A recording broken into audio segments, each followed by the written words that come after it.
Hey, it's Meltdown back here with Papa Het, James Hetfield. Welcome back to the Motor City, man. Thank you, Meltdown. How goes it? Everything's going great. I was thinking about this earlier. You're going to have like the best seat in the house. You're going to be on stage. You look over, you got the GM. All your car dreams have come true right here. I guess so. Hey.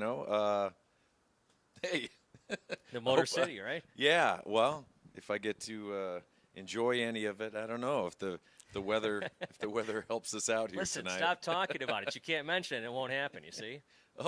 Oh, ignore it, and Yes, it goes away. It just goes away. Aha. So that's how it Like works. 45-year-old drunk people? Well, let's not talk about that. I told you, don't bring that up.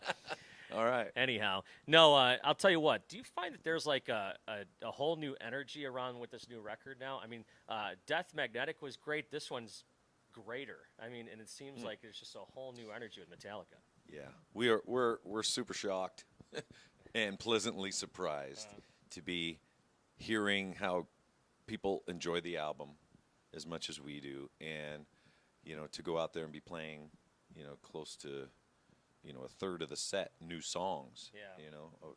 4 or 5 new songs a night. There's no way I would have thought that to be true, but we're experiencing it, and it's a great blessing. Yeah, it's really cool, man. It's like it seems like just everything. I mean, I was thinking about this earlier. July 25th, 1992. I saw you guys play with Guns N' Roses in Buffalo. Now we fast forward to July 2017, and you guys are both still playing stadiums. It's amazing.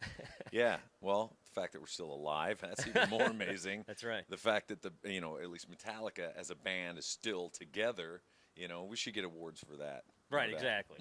Would you ever consider touring with Guns N' Roses again now they're back together? Yeah, we kind of did that. All right, next question. Yeah. So has Lars held this knighting thing over your head at all, or what? No, he tried to brush it under the rug, and I found it on the like the news stuff. Oh, really? He didn't even tell you about it? No, he didn't tell.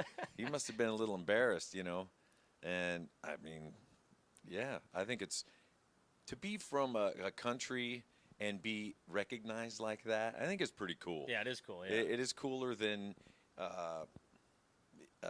he probably thought we would think it is.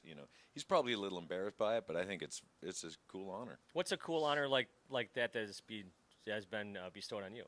Oh, best dad on Father's Day. Best dad. There you go. Yeah. Perfect. A little trophy. Yeah. I think I got my wife a best wife trophies from West Coffee Hollywood cup. once. Yeah, right. Yeah.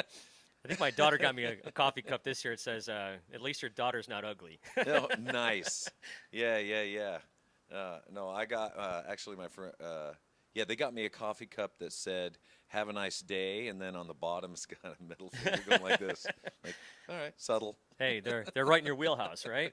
Pretty much. So, Kid Rock wanted me to ask you about crashing a motorcycle in his house. Never happened. Never happened. No. What are you talking about? Offense? No, nothing. I take offense at that. It happened, and every time he's around, things break. Things go haywire. Huh? They do. So I'm staying away from that guy. Yeah, he sends his best, of course. I think he said did he make you sign the fence? Oh, I signed it for him. Okay. Even before, it was more like, I'm sorry I broke your fence, but I also broke 2 ribs and my glasses. So is that right? yeah. You broke 2 ribs. I did. Now, were you on tour? It was the beginning of it was the beginning of a summer tour. I sung the whole tour with 2 broken ribs. Man. I wouldn't recommend that, but I wouldn't recommend catching on fire or a lot of other things too. Yeah, you've done a lot of stuff in your life you probably wouldn't recommend. Very true. Yeah. Yep. I got some listener questions here. I asked some listeners to post some questions. And I tell you what, I got some good ones. Some guy said, have you ever considered doing a side or a solo project? Side? Or a solo project? Solo. Or it's just Metallica your baby, and that's just the way Metallica is pretty much my side project. I get to do whatever I want in Metallica. Yeah, right. There's not really a need for it. I mean, I write things that make me feel good, and if they end up in Metallica, then that's even better. Mm-hmm. Sometimes they don't. Sometimes they're like a nothing else matters kind of thing, and they're trying to be hidden, like being knighted. Don't listen to that. But no, there's really no need for that.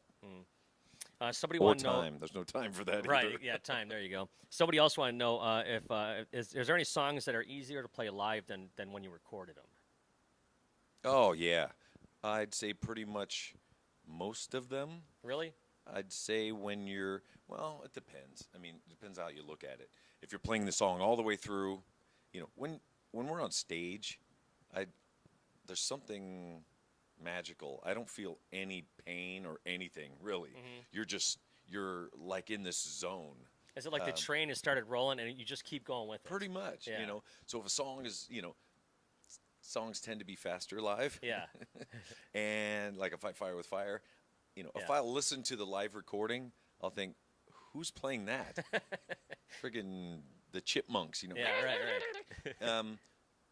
I couldn't play along with it. There's something that happens live, so it's easier live, I'd say. Now, speaking of Fight Fire with Fire, you guys did the whole Kill 'Em All record, which is on a different record, but you guys did that all at Orion Fest. And that was pretty cool when you were Dehan, right? Is that what it was? Yeah, Dehan. Yeah. That threw him way off. No one knew at all. But I think it was, gosh, what was the band that was on? Was it? I think it was like Flogging Molly or Dropkick Murphys, possibly. They were on at the same time Dahan was. Oh, yeah. And all the fans came running over. It was like, oh, sorry, dude. Sorry, guys. But it was fun. Speaking of songs that you recorded, how many songs did you record for this record that didn't make the record?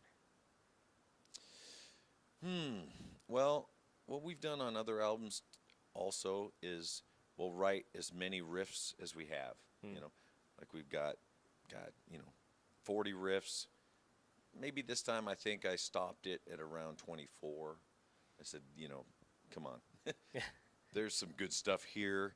So usually we start developing them, and then other ones that you can kind of tell aren't going to go anywhere. They're like parts cars. So you start picking riffs off them, or hey, there's a great set of headlights or something. We'll use it for that song or the intro or whatever it may be.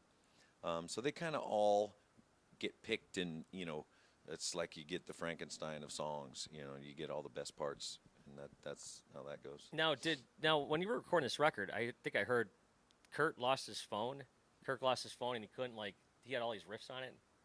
Is that? And that's what he claims. Oh, that's what he claims. I'm sure he did, Yeah. but it doesn't make sense that he wouldn't have them on his computer either. But whatever. I mean, yeah, Kirk had some riffs that he submitted. It's not a very nice word to be used if you're in a band, but we all submit our tapes, and we sit there and we listen to them and pick the best stuff. So there was not much stuff from Kirk, and whether his phone was lost or whatever, Yeah, I'll tell you what, man, the record's kick ass. I bought it on vinyl. It's got the red vinyl, and I love it. I just throw it on there.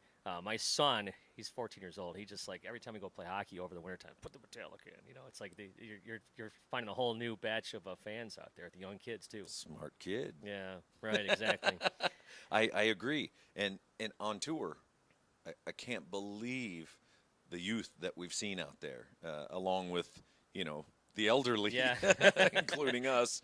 But there's all kinds out there. It's remarkable, and you see father-daughters, mother-sons. You see all different kinds of combos, and it's actually fun to kind of try and figure it out. It's like, okay, there's a little kid in front.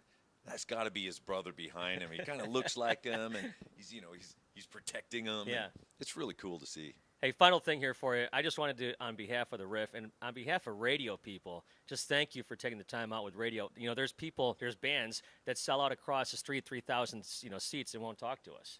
And you're over here talking to us, and we appreciate that. And I've been in this business a long time. I think I interviewed you guys for the first time